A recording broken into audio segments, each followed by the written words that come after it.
கேரளாவில் நோயாளி ஒருவரின் நுரையீரலில் இருந்து 4 சென்டிமீட்டர் நீளமுள்ள கரப்பான் பூச்சியை மருத்துவர்கள் அகற்றினர். அதிர்ச்சியூட்டும் மற்றும் முன்னோடியில்லாத மருத்துவ நிகழ்வில் கேரளாவின் கொச்சியில் உள்ள அமிர்தா மருத்துவமனையின் மருத்துவர்கள் நோயாளியின் நுரையீரலில் இருந்து 4 சென்டிமீட்டர் நீளமுள்ள கரப்பான் பூச்சியை வெற்றிகரமாக பிரித்தெடுத்தனர்.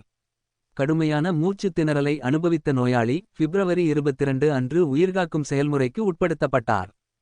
நோயாளி ஒரு நடுத்தர வயது நபர் தொடர்ச்சியான சுவாச கோளாறு காரணமாக மருத்துவ உதவியை நாடியபோது இந்த சம்பவம் வெளிப்பட்டது. ஆரம்ப பரிசோதனைகள் மூச்சுக்குழாய் பத்திகளுக்குள் ஒரு அசாதாரண தடையை வெளிப்படுத்தின. டாக்டர் அரவிந்த் பெயர் திருத்தப்பட்டது. தலைமையிலான மருத்துவக் குழு காரணத்தை கண்டறிய உடனடியாக நோயறிதல் நடைமுறைகளை தொடங்கியது. மேம்பட்ட இமேஜிங் நுட்பங்கள் அதிர்ச்சியூட்டும் உண்மையை வெளிப்படுத்தின. ஒரு கரப்பான் பூச்சி எப்படியோ நோயாளியின் நுரையீரலுக்குள் நுழைந்து குறிப்பிடத்தக்க அடைப்பு மற்றும் துயரத்தை ஏற்படுத்தியது.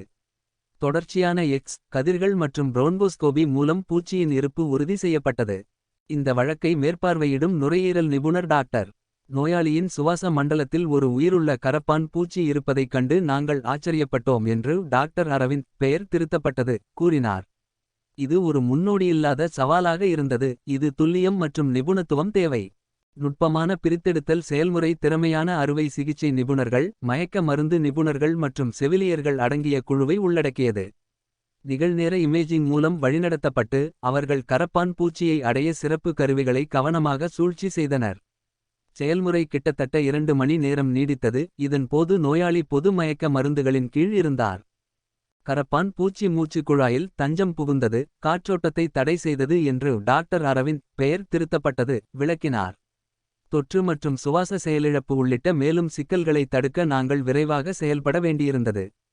கரப்பான் பூச்சியை வெற்றிகரமாக அகற்றியது மருத்துவ சமூகத்தினரிடமிருந்து நிவாரணம் மற்றும் கைதட்டலை பெற்றது. நோயாளி இப்போது நன்றாக குணமடைந்து வருகிறார் மற்றும் முழு குறிப்பிடத்தக்க குணமடைவார் என்று எதிர்பார்க்கப்படுகிறது. ஏஷியாநெட் நியூஸபிள் மருத்துவக் குழுவின் அர்ப்பணிப்பு மற்றும் நிபுணத்துவத்தை எடுத்துக்காட்டி இந்த சம்பவத்தை விரிவாக செய்தி வெளியிட்டது. மருத்துவமனை நிர்வாகம் முழு ஊழியர்களுக்கும் அவர்களின் விரைவான பதில் மற்றும் விதிவிலக்கான குழுப்பணிக்கு நன்றி தெரிவித்தது. இந்த அசாதாரண வழக்கு பற்றிய செய்திகள் பரவி வருவதால் சுகாதாரம் மற்றும் விழிப்புணர்வை பராமரிப்பதன் முக்கியத்துவத்தை நிபுணர்கள் வலியுறுத்துகின்றனர். கரப்பான் பூச்சிகள் நோய்க்கிருமிகளின் அறியப்பட்ட கேரியர்கள் கவனக்குறைவாக பல்வேறு வழிகளில் மனித உடலில் நுழைய முடியும். உணவு பாத்திரங்களை சீல் வைப்பது மற்றும் வசிக்கும் இடங்களை சுத்தமாக பராமரிப்பது போன்ற முறையான முன்னெச்சரிக்கைகள் இதுபோன்ற சம்பவங்களை தடுப்பதற்கு முக்கியமானவை.